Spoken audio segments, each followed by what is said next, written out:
Well, hello and welcome to this debate, this ACT debate, as part of the Festival of Treasury Transformation. I hope you've been enjoying all the other kind of conversations, and I know people have been dialing in globally to be part of them. And I'm particularly excited about the conversation that we're about to have. For those of you that don't know me, I'm Iain Anderson, Chairman of Cicero AMO, the Strategic Advisors around political risk. And we're particularly pleased to be supporting ACT to host this conversation. We've got a really fantastic panel. I'm going to let the panel introduce themselves. There's nothing worse than a chair trying to shoehorn people's expertise. Let them introduce themselves, and I'll ask them to do that in a minute. But the focus of our conversation today, touches on probably a lot of the themes that we're all thinking about right now: protectionism, trade wars, the impact that COVID-19 has been having on businesses everywhere. What might the new economy look like across the globe? How is that shaping up? What does the new regulatory environment look like? During the global financial crisis, we got a distinctly different regulatory environment over a decade ago. What might the new environment be when we emerge from the crisis? And Brexit, well, we can't have any policy or political conversation without discussing Brexit, but actually I think the trade war piece, perhaps for me, is the one which is even surpassed Brexit in terms of importance. And then how do you actually carry on treasury transformation when all this other stuff is taking place at the same time? So there's lots and lots to talk about. And as I say, we've got a great panel to do that. Before I bring them in, I'm going to start with Eugene. Then we're going to hear from Charlotte. Then we're going to hear from Andrew, and then we're going to hear from Rick. Just at the top of the screen, there is a chat box. So can I encourage you to submit some questions? We're going to have a lively and interesting session if we address the things that you're really interested in hearing. So if you can pose your questions into the chat box, they'll pop up on my screen, and I can pose them to our panel along the way. So don't be afraid. If you've got issues that are top of mind, we've got some great expertise on screen today to be able to address some of those themes. So let's kick off. Delighted to introduce Eugene Banjo. Eugene is treasurer of the Africa Guarantee Fund. And before we were thinking about today, we were talking about a lot of the trade wars issues. Eugene, over to you for your perspectives on where we are right now. Hi everyone, welcome to the forum. Just like Iain has mentioned, I'm the group treasurer for the African Guarantee Fund. We provide credit guarantees to banks and specialist financiers across the continent. We have exposure in around 37 countries, and we have operations based out of Nairobi in Kenya, Lome in Togo, and Mauritius. Trade wars and protectionism are very interesting for Africans because we tend to be caught up in the middle of it all. We are currently in the middle of a proxy fight between the US and China and the EU, obviously. There are parts just almost similar to what happened just after the World War, where the continent was carved up between the British Imperial Empire, the Europeans, the French, the Portuguese, and then what's happening also within the American space, where America is trying to reassert its dominance after the last 2-3 years, where its impact around the world has waned a bit. It's very interesting for us because China has also come in now. China is a provider of a lot of cheap finance to a lot of governments within the continent. They've been coming in to supply materials on a very cheap basis. They've been sponsoring and funding a lot of infrastructure development across the continent. We see a lot of stuff happening in the Democratic Republic of Congo. They're doing a lot of construction of railways within East Africa, Tanzania, Kenya. They're starting to double a bit in Uganda. So that piece is very interesting to us, because as the trade wars happen, you find that as the US pulls out of its international role, China is sort of coming in to fill in that gap, cover that to make sure that there's no disruption, or also just as a way for them to take up that role as they try to become more important within that space. Yeah. Eugene, thank you. Look, we're going to talk a lot about this, and I really want to get people's views on this around the trade war issue. Thank you for opening up. Let me go to Charlotte next. Charlotte Morgan, who's non-executive and chair of the Audit Committee at Sumitomo Mitsui Banking Corporation. Charlotte. Thank you, Iain. Yes, I'm a banker, chartered accountant, and also a corporate treasurer. To tell you a bit about myself and the ACT, I joined the ACT at a very exciting time in my career. I was a member of the senior finance team at Standard Chartered Bank, dealing with businesses all across the world. And I was invited by the board to head up a combined tax and treasury team, because they wanted to expand the corporate treasury in order to access debt markets and other capital markets as part of the growth of the business in response to the growth of Asian economies. And as part of building up that team, I realized the benefits of qualifications in treasury, and I actually decided I would qualify as a corporate treasurer myself, and then found the ACT a very convivial and rewarding institute to belong to, and subsequently joined the policy and technical panel, where I'm still a member, and I joined the ACT Council 3 years ago, and I now have the privilege of being Vice President of the ACT. Meanwhile, in my professional career, as I mentioned, I worked in banking.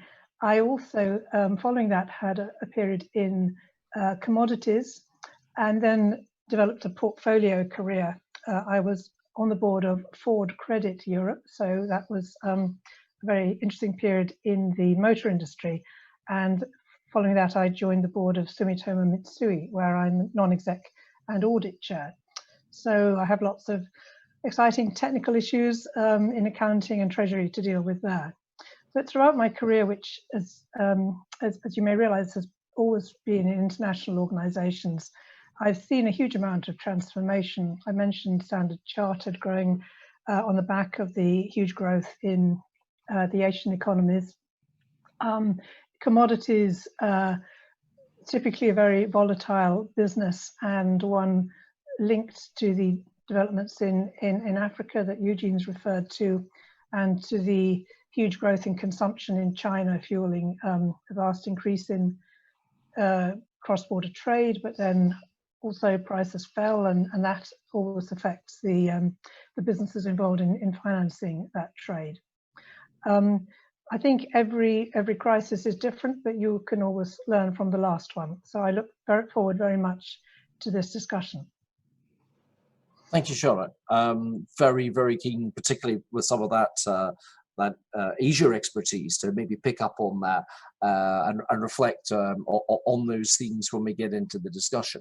Keep your questions coming through to the chat box, as the themes and thoughts are coming to you. So let's go to Andrew next. Andrew McMichael, he's Group Treasurer at Agility. Andrew. Thank you, Iain, and hello to everybody on the call. Delighted to be here and with a very distinguished panel, so look forward to the conversations. So I'm the Group Treasurer here at Agility, and I think I'm the Corporate Treasury representative on this team directly, whose role is directly Treasury these days. And looking at the agenda, I keep coming back to the end question, which is how do you make the transformation happen in such a noisy environment we're facing? So hopefully I can kind of bring back our conversations as we go forward to how I see those. Just to put a little bit of background, Agility is a global logistics and infrastructure company. We're about a $5 billion revenue company. We operate in 100 countries. Been through other, I guess, issues before I joined here in 2006. So we had to work through the financial crisis in 2008. Our EBITDA fell by about 3/4 at that point, from about 750 million down to 200.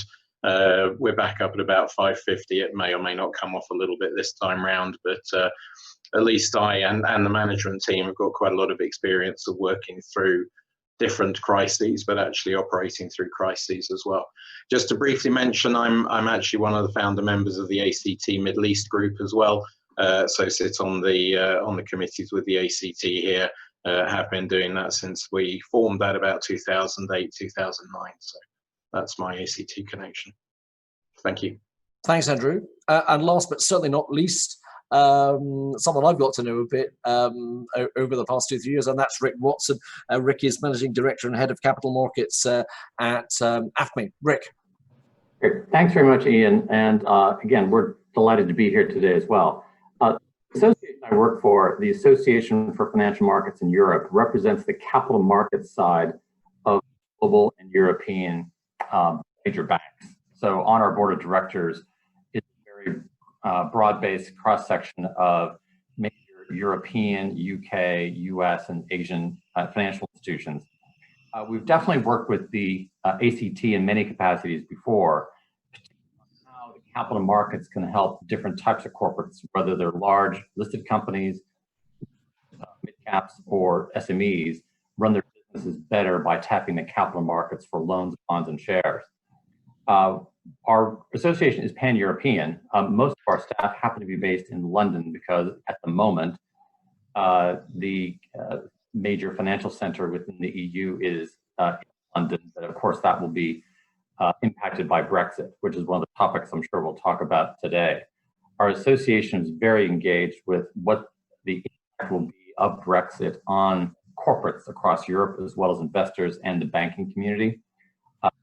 What it isn't going to mean for how corporates run business on the financial side of things. And the second thing I could touch upon later is how the capitalization of initiatives will be probably necessary because of COVID-19. How will that work both in the UK and across the EU? Thanks, Rick. So let's maybe start with that theme. I'm interested to get the wider reaction, and then I'll maybe come back to you, Rick. So on the liquidity issues, what are we seeing right now? What's the picture? You know, beyond the initial shock, this is a different shock to the shock that we got in 07, 08, 09. This is a different shock. But what are the themes that are really coming through in terms of liquidity, and how are you dealing with them? Eugene, can I maybe start with you, and then I'll come to you, Charlotte. That's a very good point, Iain. In terms of liquidity, I think Africa tends to be a net beneficiary in terms of new funds in the event, always after the crisis. So the first 2 years after the crisis, just like what happened in 2012, what happened in 08, we received quite a bit of funding from the dollar and the euro space, as a lot of asset managers are reallocating their portfolios and they look for return. So these returns, obviously, emerging markets, as interest rates in the more mature markets go to close to zero, emerging markets risk becomes more viable or a more useful option to be explored. That's already happened over the last 3 months. I can tell you immediately, most of the countries went on lockdown in Europe. I think we were receiving around almost $100 million per month from the EU, from the US. I think North America wasn't as much, but from the EU and certainly from China. So what's happened right now is the market is flooded with dollars, for example. If I can talk about the East African financial market space, the market is flooded with dollars. So dollar borrowing is much easier to access. We're not getting very good rates for placements for our dollars right now. Previously, we were at around 3 to 4%. Now that earning rate for dollar deposits has gone down to as low as 1.5%. And that's just a theme that tends to be the case now, and we expect to see that over the next 12 months, even as we come out of this COVID. And then once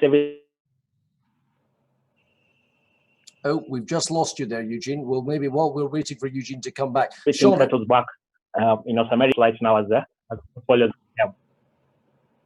You literally just cut out on us just for a second there, Eugene, but I think we got the broader point. Can you hear us again? Hello.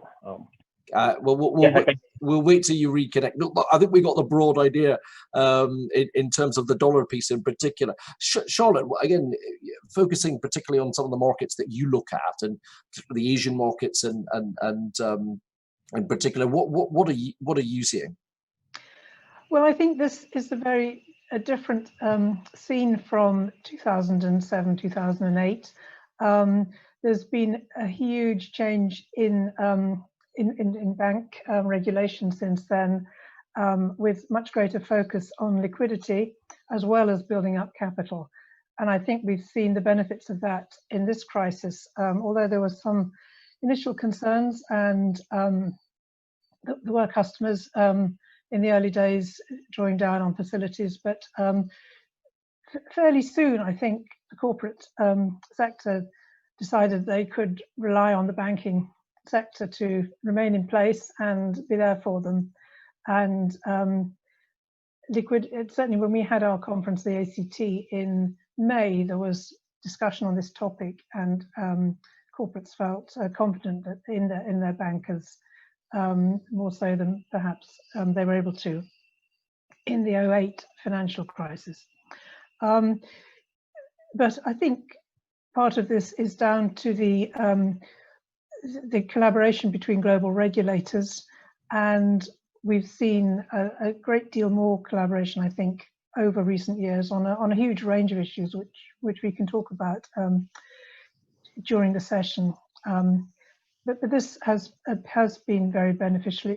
There's also been a focus on conduct and compliance by bankers, know your customer, combating fraud, combating cybercrime, all of which creates greater resilience in the international financial systems, and therefore enables trade to take place on a more robust footing.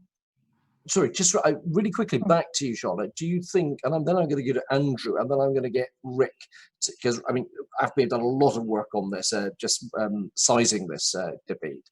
So your point about the regulator is fascinating, i.e. just better this time round. But you know, the regulators are making a point that the banks are well capitalized going into this. Are you worried about a liquidity crunch to come? No, I'm not. That's not something that concerns me, although it's something that all of us on bank boards monitor very closely. Well, that's clear, very clear. Andrew, again, the marvelous thing about this conversation is we're bouncing around the world, getting very different perspectives in terms of where people sit. How do you view this one in terms of the liquidity piece and what's ahead? I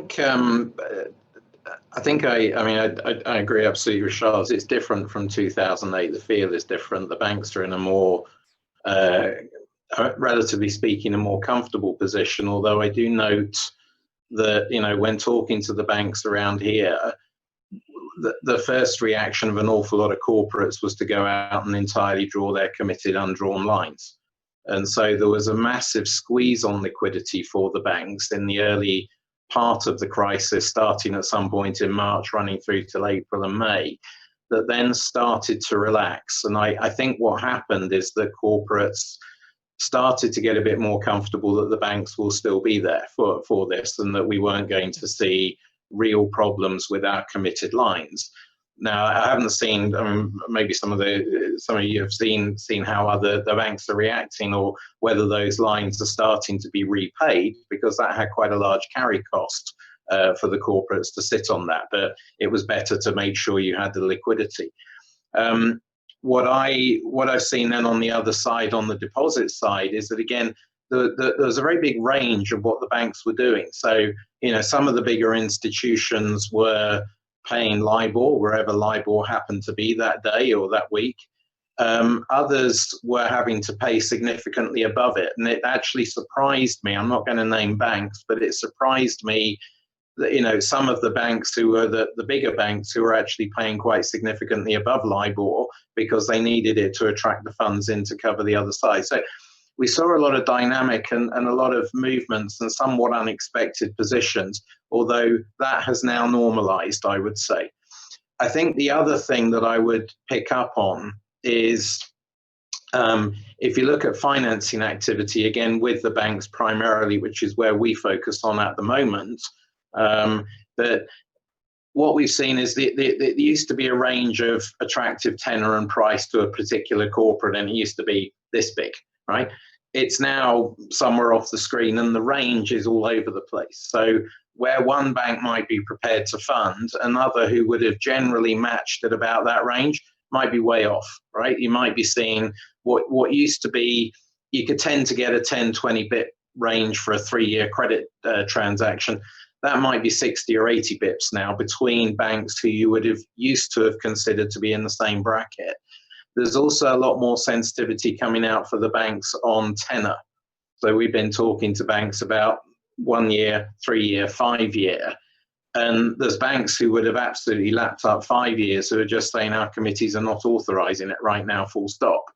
There's others that are saying the premium to go from 3 to 5 is massive compared to, you know, it used to be 20, 25 bips, it's suddenly 75, 100 basis points just for the additional tenor. So I think what we're seeing at the moment is variable reactions from variable banks. It may depend on their own liquidity positions, but we're just seeing that mix. And as a treasurer, we then have to listen very closely to the different banks, pick up the different, and actually just react a little more pragmatically to what it is we want to achieve.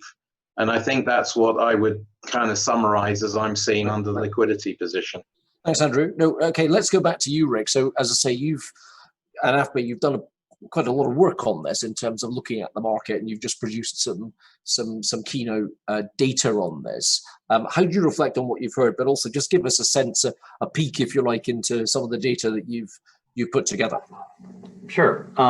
We've actually, as you mentioned, done quite a bit of work at AFME to quantify both the liquidity as well as solvency issues that are being triggered by the crisis. Europe just completed a record quarter in terms of new corporate bond issuance with over 200 billion euros by large, mostly publicly listed companies. It's interesting, of which 55 billion of that was in the ESG category, particularly social bonds, but also green bonds. So the crisis is triggering, I think, a reprioritization of the types of bonds that investors are interested in. Notably, about 20% of that volume is underpinned by ECB and Bank of England central bank bond purchases. Back in March, it was actually a pretty dicey situation for about 10 days until the central banks stepped in with massive support programs that really underpinned corporate bond market liquidity, causing spreads to tighten in pretty considerably. On the loan side of things, gross lending volumes are also up considerably. Notably, however, that's underpinned by 2.6 trillion euros of public support offered by member state governments. In addition to that, there's 750 billion euros being proposed by the European Commission to support corporate solvency, a restructuring that's coming up in the next 6 to 9 months, as compared to liquidity-related issues.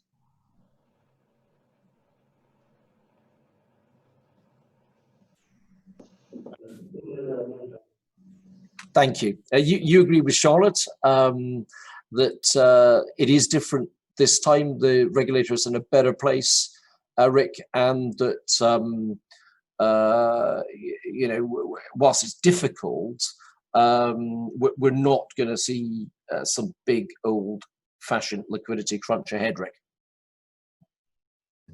That's right. The banks are, mainly because of the regulation that was rightly put in place during the last financial crisis in a variety of areas, both the prudential side of the banks, but also the capital market side of the banks are in much better position to support corporate lending now.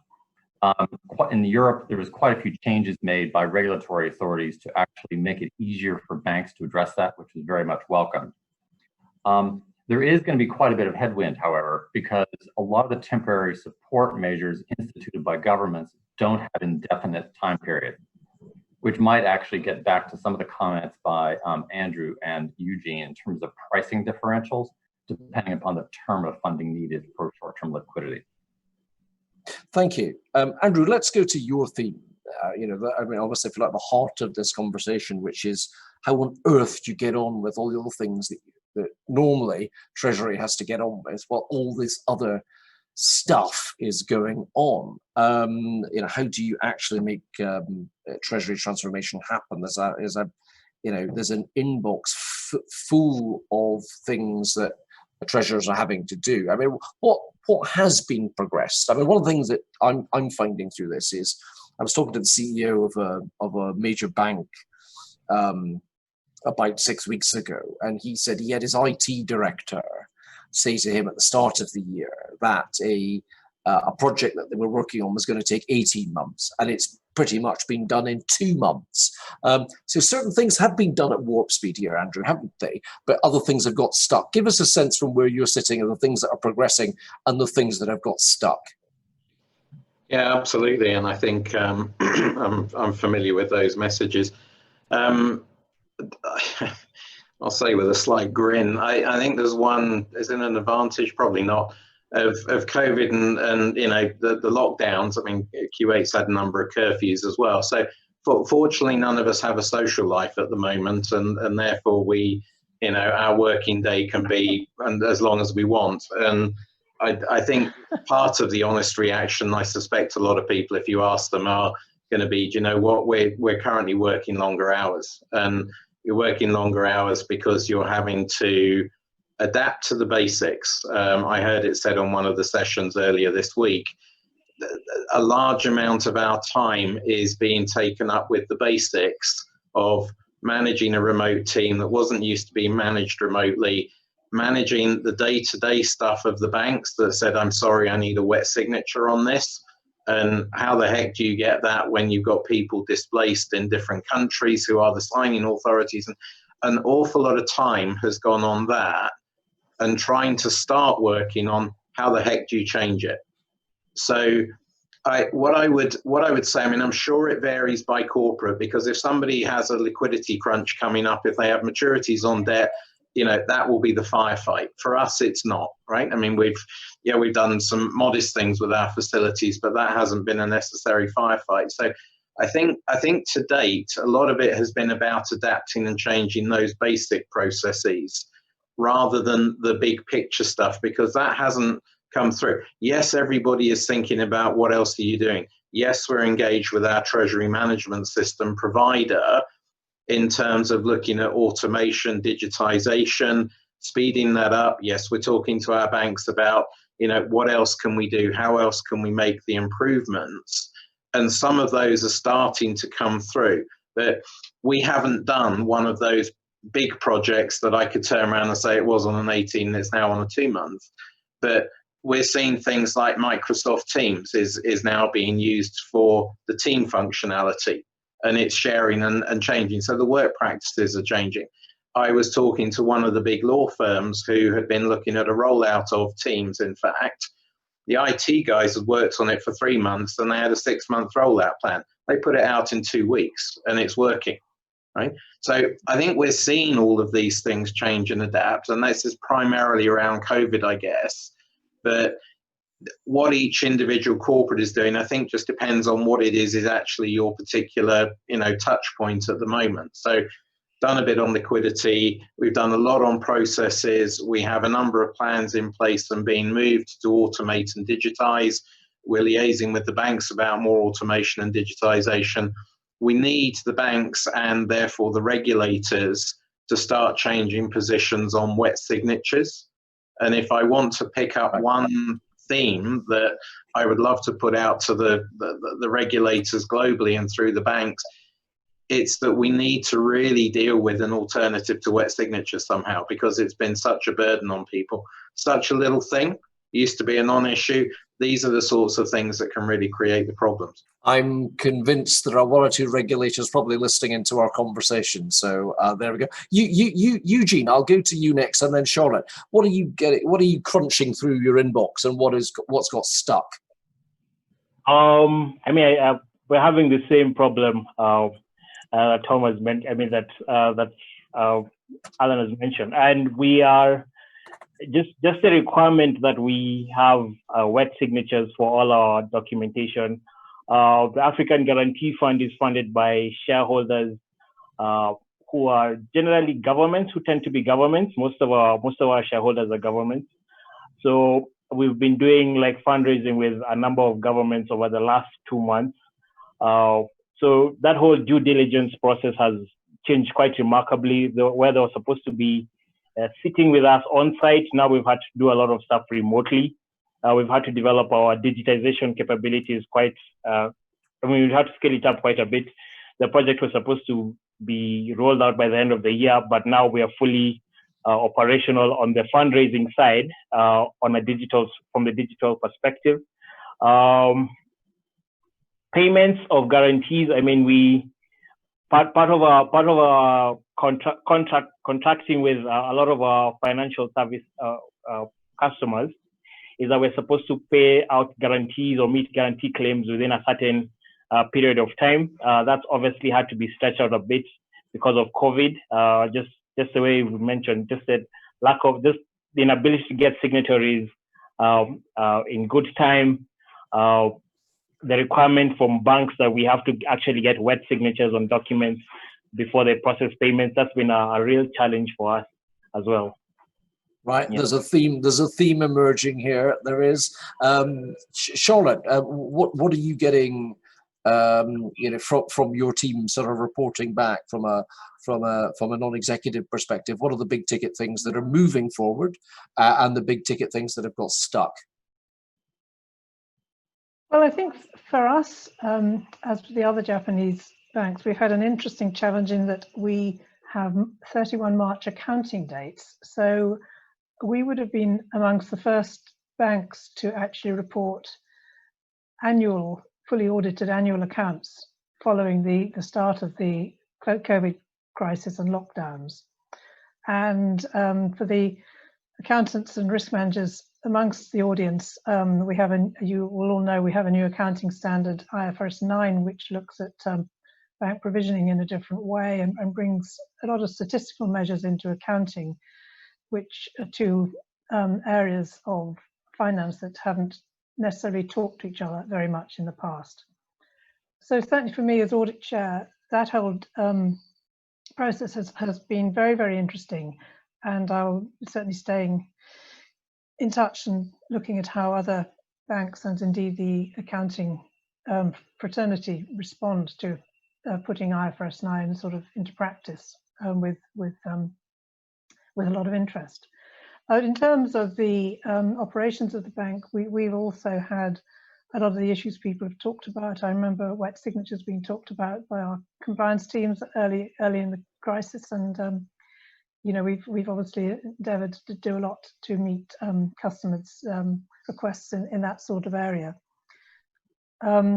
We moved on to remote working very quickly at our bank. In fact, I think we probably started it ahead of European-based businesses because, of course, this disease affected Asian nations ahead of Europe and the US. So we were well aware of it even back in January. In fact, I can remember the board had our annual meeting with the regulators in January, and as we were waiting to greet them at the door of the boardroom, we were wondering if it was the right thing to shake hands, because already in Asia people were wearing masks all the time and not shaking hands. So we were having that sort of discussion. And so now very much the focus is getting back to work, and how quickly can we ensure that we have sufficient number of people in the offices to meet our customers' demands, but that we also think about our employees and those who prefer to work at home. We would definitely want to make that possible for them. Thanks, Charlotte. Let's go to to the trade theme now. And I'm going to go back to Eugene and then to you, Rick, just to sort of get thoughts going on this, because Eugene, you opened up on this idea of proxy. The proxy war, if you like, between, if you like, the American bloc and the China bloc, and who works with who, and which supply chain partners you choose to work with you that works with the American bloc or the Chinese bloc. Can you flesh that out a little bit more for us? Because I mean, certainly, China is my new Brexit. I'm going to get Rick to talk about Brexit in a second. Rick and I usually talk about Brexit when we talk to each other, but what's going on in your mind, and how are you gearing up for a trade war and this idea of whether or not you're in one bloc or the other, Eugene? Yep. Wow, that's a pretty loaded question, at least politically. So that's why I asked it. Wow. So just from our, I think most of you recognize that a lot of African countries were colonized by varying colonial powers over the last, say, 100 or so years. Depending on how the government's relationship with the previous colonial powers has been, they can be either friendly or averse to. So that, like, if I can talk about, let's say, West Africa right now, the French government, the French largely colonized most parts of Central and Western Africa, and they have been providing a lot of support to those economies through supporting their currency, supporting trade with the EU, and so on. But there's still been a feeling that relationship kind of needs to be broken, sort of like the kid needs to move out of home, basically. So they're saying, oh, we're now 21, want to leave our parents, want to go and pick up our own after ourselves, basically. But what that has meant then is it starts to strain the trade relationships, where if you find a country was supplying mostly the French economy with certain goods, certain raw materials, they're saying now, okay, China is also here. We want to start doing business with China. Obviously, there's a lot of, without getting into a lot of detail, there's also a lot of conversations around what type of regulations apply for different markets. So you'll find if I'm exporting stuff to the EU, for example, if I'm exporting food to the EU, there's a lot more standardization than if I would be doing the same thing on the China or the Asia side. So everyone is starting to look at the path of least resistance. So if I'm supplying fruits to China versus supplying fruits to the EU requires me to have a certain food standard, but China might be more flexible, might be more open to taking whatever stock I have. So that's also informing a lot of the conversation. Then there's also the support that's given on a global perspective from a government to the government side. So like I mentioned, the Chinese government has been putting in a lot of investment into a lot of infrastructure projects that are obviously sponsored or co-chaired by the government. So we're seeing a lot of that push and pull within those two. And then obviously when you start looking at now competing, let's say China versus the EU versus the Americas, they all have different laws, they all have different regulations, they all have different thoughts and ideas around, let's say, corruption, how you tackle corruption within the continent, within the countries. And that also speaks a lot to now how open they will be to doing business with those economies. So where one country might be deemed too corrupt to do business with the EU or the Americans, China will easily come in and say, okay, cool, let's go in with a phased approach where this is how we will fund you, but this is also how you will tackle the problems that you have. We all know are available out there. Yeah. Sorry, so it's a really quick question, but it's a fairly obvious one. Yep. Given you talk about history, has the Black Lives Matter debate in the West created any change in terms of how institutions are interacting through this period? Have you noticed any regulatory change or political effect around? There's always a lag between what happens within the developed markets and the less developed markets.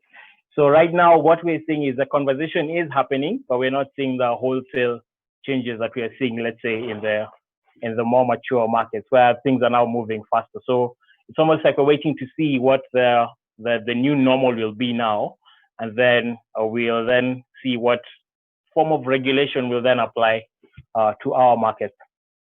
Yep. Right, no, fantastic. Thank you, Rick. Right, so you're thinking a lot about trade. Also, again, you've just produced some interesting data on Brexit. Just give us that perspective, but also reflect on what Eugene's said, and then I'll come to Andrew. Yeah. Yes, I was very much interested in Eugene's comments about standards at the EU and things like that. In terms of financial services, that's definitely an issue because as part of the overall EU 27 and UK negotiations, unfortunately, financial services probably really aren't going to be a core part of that. So there will be a separation between EU 27 capacity and availability and access and everything outside of that. And I maybe just make 2 or 3 important comments in terms of how that impacts corporates. First of all, will there be any disruption in terms of financial stability if a hard Brexit happens toward the end of the year? Probably not. Both the UK and the EU 27 are very sensitive to not have any major liquidity freeze up or restrictions on cash movements. And recently, just last week, it was a very welcome measure from the EU 27 where they are going to grant equivalence to clearinghouses based in the UK, which service a vast majority of euro-denominated cash and particularly derivative instruments. So that was a very important one for equivalence to be effectively granted, because the way barriers are overcome within the EU is if the EU deems something, an external party's regulations to be equivalent, effectively that can maintain access. In some other areas, there will be less access. Notably, one of the things that came out last week from the EU was what they will not be granting access in terms of firms operating in London will not be deemed to be equivalent in terms of investment firms. What that means for a corporate is that your EU 27 business will have to be served by EU 27 entities. In other words, there'll be a lot of rebooking and repapering of transactions. Much of this has already taken place. There probably are a few loose ends here and there and need to be tightened up and repapered. But it is going to raise a bit more hassle and probably a bit more cost for the corporates. The last thing I'll mention in terms of other things which are creating barriers is, for example, in the share trading side of things, many of the corporates have listed shares. There is a regulation called the share trading obligation, which requires if an EU company which has shares admitted to trading in Europe on EU exchange, the shares must be traded within the EU 27. When the UK leaves, that will basically block access to having shares listed on the London Stock Exchange in EU venues. That will cause some disruption, and we in the industry are very concerned about how that's handled, particularly for shares which have listings both in the EU and the UK. So there's some important plumbing issues still to be resolved, but corporates and bankers and investors are well aware of the issues and they're trying to be addressed. Thanks, Rick.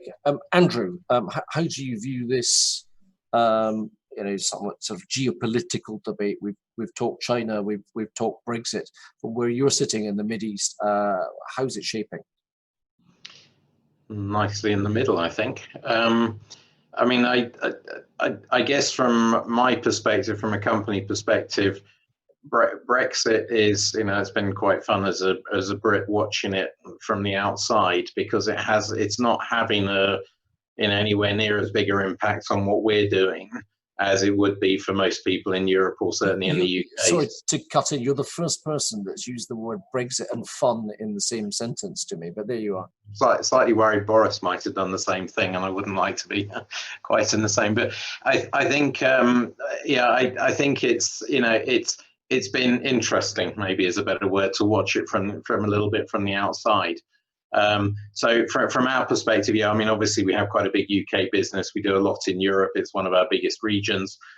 for our freight forwarding, our logistics business, but it's more a practical and pragmatic thing that we're having to deal with. What are the outcomes? It's not impacting our business per se in such a big way, other than that adapting to the operational side. I guess on a macro level, what we're seeing more of and watching with particular interest around COVID is what's going to happen on the globalization, the manufacturing side. We've seen multiple examples of, stock not available because a country is operating in protectionist, position. I mean, I think there was an anecdotal one. It wasn't particularly for agility, but paracetamol, where most of it's manufactured in India and the raw ingredients were coming from China. And India was only able to manufacture 20% of its normal output of paracetamol and was holding most of the stock within India. So you couldn't buy it. I know people who are going in the UK and going to 15 different pharmacies and couldn't get paracetamol. So I think some of the things that we're going to see change are going to be, how the global supply chain's operating and what we're going to see on the back of that, which will then have an impact on what we do as a logistics company, because not only do we manage the cross-country or the cross-border air freight, sea freight, but in some markets, we're operating a lot of warehousing as well. And so, what are you seeing with these changes? Well, you're seeing more people, moving to online shopping. Well, in that case, you don't need the shop, you need the warehouse. But the warehouse needs to be a particular specification to actually handle what, whether it's Amazon or one of the regionals or anybody, what they actually need in terms of an ability to pick stock for a customer, as opposed to pick stock to go and supply a store. So it's quite a different process that you need to be running in that. So I think it's some of those things that we're going to see more of and that we're going to need to adapt to. I guess the last one to maybe add in is final mile delivery. How much has that grown in the last 4 months? And, how many of these companies that were, growing but still not making profits have actually moved to profitability over the last 4 months? I think it's quite a few. And so I think you're going to see a number of changes like that come through as a result of, what we're seeing in terms of trade change, whether it be from COVID or whether it be one of the other drivers. Thanks, Andrew. Charlotte, can I maybe ask you to move us on to what I think, given time, will probably be our final theme? And that is, we've talked about trade wars, we've talked about COVID, we've talked about treasury transformation. Yes, we have talked about treasury transformation, it's the title. What about the new economy that you can see, both wearing your Sumitomo hat, but more widely as a Ned right now? What else are you seeing? What kind of picture in your mind is emerging from clients, from customers, in terms of just how economies are shaping up for a post-COVID environment? What's the difference? Well, I think we've all seen how much we can adapt, both personally and as businesses. As people have mentioned, IT projects that were planned to take months took place in weeks. And that we're not going to go back from that. We had a fascinating presentation on open banking earlier in the conference. And I think the use of APIs and how this will affect transactions, how data can be transferred. In fact, that was used, APIs were used by the UK government to put in place large numbers of transactions in a very short time and authenticate payees, for example. I think we'll see a lot of startups having opportunities to do the things that they've always wanted to do, but they were slowed down by the bureaucracy and process in the investing community. I think we'll also see ways of working changing. I think it's very interesting for people like myself who read the Japanese press to see how Japan, for example, will adapt. It's always been very conservative in business practice, but since people have had to work at home and not had to wear a very formal office wear every day, although of course now they're back in their offices, this will change the way they approach work, and I think will encourage more diversity. I think that the move to working with colleagues actually in their homes has made us see colleagues more as people, perhaps. And I do find it very interesting that we've had this powerful global movement of Black Lives Matter taking place during the COVID crisis. I'm sure academics will comment on the extent to which they're linked. But I think that movement will have a big effect on how corporates need to think about their brands and how they are perceived by their customers. It'll make us all think, I think, how things we say and do come across. Of course, I've normally worked in international organizations, but even so, there's a lot to learn, I think, about how we operate globally and have better inclusion and listen to colleagues and customers better. I think the other area which will change is approach to healthcare.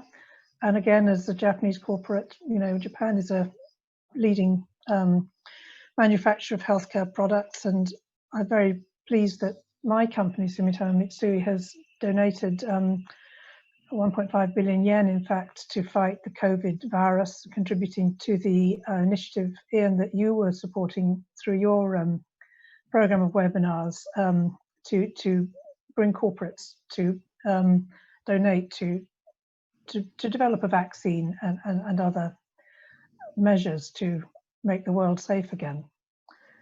So those are, I think, the sort of things that we will see changing, quite a wide range of things.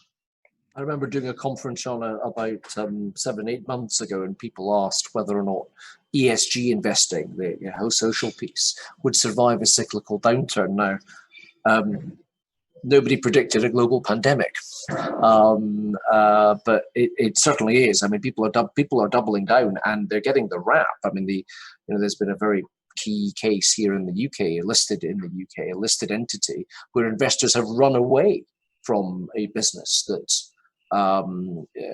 has some pretty key questions to answer on supply chain issues, doesn't it? So it's a fundamental change. Thank you, yeah. Rick. Your reflections on how what's our new economy set to look like? I think 2 or 3 things from the financial services side of things. First of all, is how financial institutions work is already changing. When we've talked to a number of our large bank members, many of them are saying at most they will expect to have 30 or 40% of their staff back in the office by the end of the year.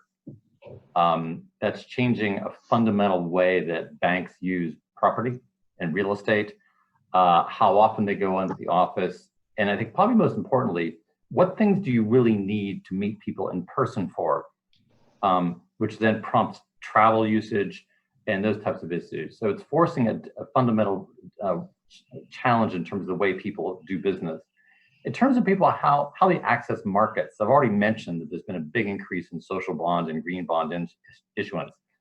It's still not very big though. Some statistics we put together indicate that I think last year only 3% of European bond issuance was actually green.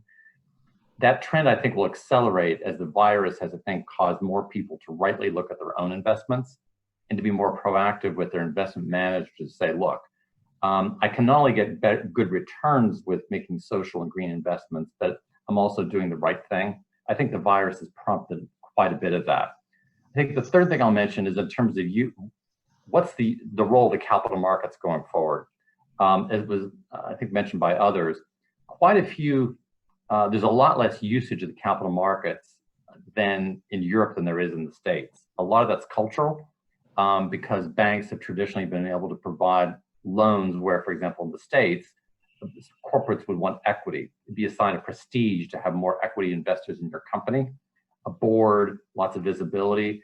In Europe, that's not necessarily a cultural value. I think this will prompt a bigger discussion about what's the better balance in Europe between capital markets, lending. We are hoping it prompts a growth in the pot of money available in the capital markets by insurance companies and pension funds to invest locally or globally. So it'll prompt lots of questions.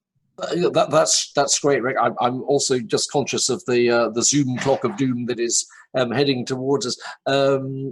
Eugene, just a minute or two on how you think the new economy is shaping up from where you sit.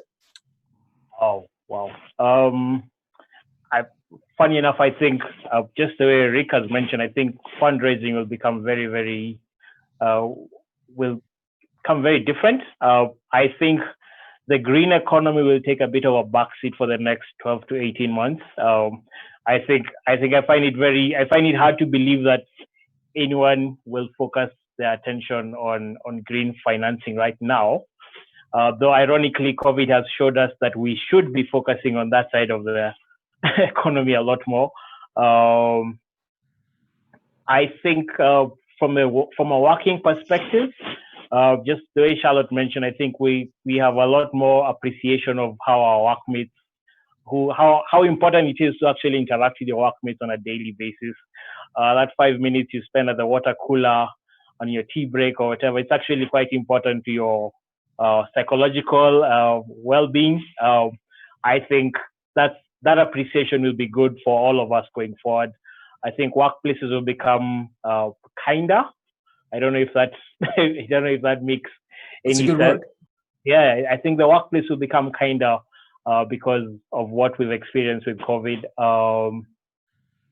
And I think from a more commercial perspective, I think even banks will now start to reassess. Banks and the regulators should actually start to reassess how we monitor, how we measure, how we report the possibilities of default. I think the hard and fast rules that they put in place were quickly liquidated in March and April, when you realize, okay, if a business can't actually function for 3-4 months, what does that mean? Is the bank actually going to go down? Probably not. We may see a restructuring of how we report. I think we may see something at least coming out from the Basel papers as a result. Yeah, great. No, thank you, Eugene. Andrew, I'm sorry, but about 30 seconds. What's your shopping list of the change? There's multiple. I mean, I think ESG is becoming a much bigger thing for us to focus on. We're seeing it in multiple areas. I think the financing has to follow what the business does. But if you're doing something in the business and you have the right ESG credentials, financing fits. I agree with everything else. I think that's been said. We're going to see different attitudes to people. The way we treat people is different. The way we know more about each other's families, because we've now met most of the people's children as they come into the Zoom. It'll be interesting to see. Last point is where that goes, because if I think of the Zoom calls I've had in the last few weeks, far less of them people are switching on their cameras. So the first it was cameras, it's now moved to voice and images and pictures of screens. So I think it's going to be quite an interesting journey, see where we go to. So I will call that one going to be a fun journey. Very good. Look, I hope you've all kept your cameras on as you've dialed into this. I hope you've enjoyed it as well. Huge thanks to Eugene and Charlotte and Andrew and Rick. It's been a real tour de raison. And we have toured the world too. We've not just had a kind of one world view. We've really toured the world. When you think about what's going on right now, it's absolutely mind-blowing. It really is. But I think as Charlotte was saying, you know, we've seen this in the waves of our economies. Every single time new stuff emerges, and there's some good new stuff that's emerging through this period. Not least, we're all going to be hopefully kinder to each other on a long-term basis. Keep campaigning for your to abolish your wet signatures. I think probably everybody will be nodding away to that point on this call. Hope you've enjoyed it. You can listen and watch back to this debate on the ACT feed, Twitter, Facebook, and LinkedIn feeds. So please do that. Thank you for all being part of it. And it's goodbye.